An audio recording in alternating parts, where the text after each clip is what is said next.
Let's turn our attention, though, to Greg Swenson, Chair of Republicans Overseas UK, who joins us now. Good morning to you, Greg. Hello, Julia. Thank you very much for joining us. Look, the front pages have got on the newspapers, got nothing on this, because this happened way after they were printed last night. I woke up to the news this morning, these 4 new criminal charges. Donald Trump already faces charges in Miami of those national security documents, those confidential files he took to Mar-a-Lago, just sitting around in the shower and in a communal room. 37 charges in New York for falsifying business records around 2016. Already got those civil cases involving E. Jean Carroll over the alleged rape of her. All these different cases. Georgia may bring a case against him, particularly related to their election results. These are undoubtedly, though, these 4 criminal charges: conspiracy to defraud the US, obstruct official proceedings against the rights to disenfranchise voters, and obstruction in an attempt to obstruct an official proceeding to stop basically the counting of those votes and the verification of them, a certification. These are the most serious charges yet. Will these charges be enough to derail his next bid for the presidency?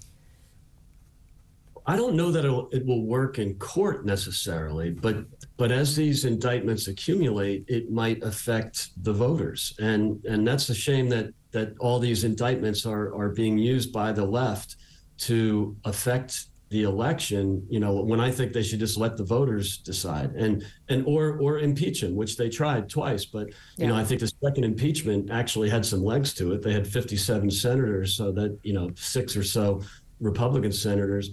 So they were close, but not close enough. But those are the proper ways to get rid of a president are impeachment or re-election. Well, hold on a minute. I mean, the proper ways of dealing with criminal charges is to bring charges, and we've had a grand jury look at them, ordinary men and women, and American men and women,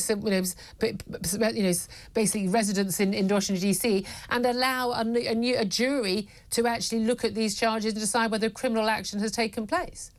Yes, if they're in fact criminal acts. Now, you can argue, he's unfit for office. You can argue that he shouldn't be reelected, but, this is a criminal proceeding as opposed to elections, but also the behavior was horrible, let's say, but even impeachable, but it's not necessarily criminal fraud, as Jack Smith did. And look, that's the difference. I think for me, there's a very big difference between the election interference, and we've got a separate case that could come up in Georgia, literally calling the then Republican Attorney General and just saying can you find me another load of votes? Just find me some votes, and therefore we can then win that. Telling Mike Pence, his vice president candidate, who's now another candidate for presidency, that he could just not certify those results and just overturn them. I think a lot of that is not just unconstitutional, it is criminal. I'm very uncomfortable about the charges relating to the Capitol riots, though. This idea that he fueled the storming of the Capitol with his lies and rhetoric about a stolen election, and that he exploited it and refused to urge rioters to stop. I think he was wrong. I think he was lying. I think he had nefarious aims. But I'm not sure any of that counts as criminal. Yeah, and in fact, you'll notice that Jack Smith didn't try to indict him on any connection to the Proud Boys or any of the other lunatic fringe groups, because there wasn't. And so, so I think it's a bit of a stretch to go for, the fraud and the obstruction. Yeah. And I don't know that it will stick. I would argue that the document case has more legs to it. But then again, I'll leave that to the lawyers and to the judges. I'm not sure he's going to get a particularly impartial jury in Washington. Well, now this is the thing. Well, this is where the American, not just democratic system, but justice system falls down, isn't it? Because it is so partisan, and people say that this is a Democrat, Department of Justice that is bringing this charge against him in a Democrat voting city, in a jurisdiction, Washington D.C. Not bringing it somewhere where he's got a lot of support, and therefore it can never stand. If you have a justice system and a democratic system, which basically, unless it's your people doing it, you don't agree with it, you don't have a democracy and you don't have a justice system. Yeah, you can argue that the justice system has really been weaponized. And, you see this in the indictments, especially the Alvin Bragg indictment, which has got literally no legs to it or no meat on the bone. Really? And you're seeing the FBI and the Department of Justice, really going after Trump and other Republicans, but also really doing their best to defend or overlook the Biden criminal cartel that we're starting to see from the congressional investigation. So, that's what's troubling. It's not the crimes, it's the cover-ups. Yeah. No, I mean, there is that. And again, and I've said this earlier, I hold my hands up. I didn't pay enough attention to what was going on with the Biden family.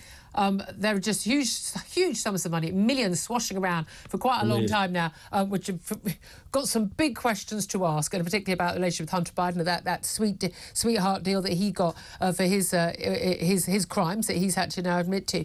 The question is this a Democrat conspiracy? Lots of people say, look, these are trumped-up charges, for want of a better phrase. Is this a Democrat conspiracy, given that you've got the likes of Mike Pence, who was asked as vice president to Donald Trump to basically, overturn the Constitution? He's tweeted overnight, "Our country is more important than one man. Our Constitution is more important than any one man's career. On January the 6th, former President Trump demanded that I choose between him and the Constitution. I chose the Constitution, and I always will." Yeah, I liked Mike Pence's comments. I saw them this morning as well, and also it proves that the institutions actually held up. True. Trump made some really bad decisions, to say the least, but the institutions held up, and you can argue it worked out. Now, of course, the left is going to say, he inspired a coup or an insurrection. People on the right, that are defending him will say that it was just a riot that got out of hand or a protest that got out of hand. But again, using the justice system to protect your friends and harass your enemies is never good. And I hope it gets cleaned up in the next administration. Realistically, whoever wins, especially if it's Donald Trump, can issue a presidential pardon. We saw this with President Nixon. Gerald Ford, his vice president, issued a pardon, which was agreed with by all parties. That it's better that a former president doesn't go to jail on this. Wipe the slate clean, move on. He's already disgraced. Do you think that's what would happen here? Even if he were convicted, whether he's president himself, and he could still run for presidency while facing these charges, and he could still run for presidency and be president behind bars extraordinarily. That actually whoever wins, whether it's Biden, whether it's him, whether it's DeSantis or anyone else, they would actually grant a presidential pardon. He'll never serve time behind bars. I would hope so. I don't think it would be good for the country to have a former president in jail, especially on rather, flimsy charges. They're not flimsy charges. I'm a critic of the president, and I don't think he should be reelected. But that doesn't mean I think that the weaponization of the justice system is justified. Okay. I think that's what we're seeing here. Okay, really good to talk to you. Appreciate your time. Greg Swenson, there, Chair of Republicans Overseas UK.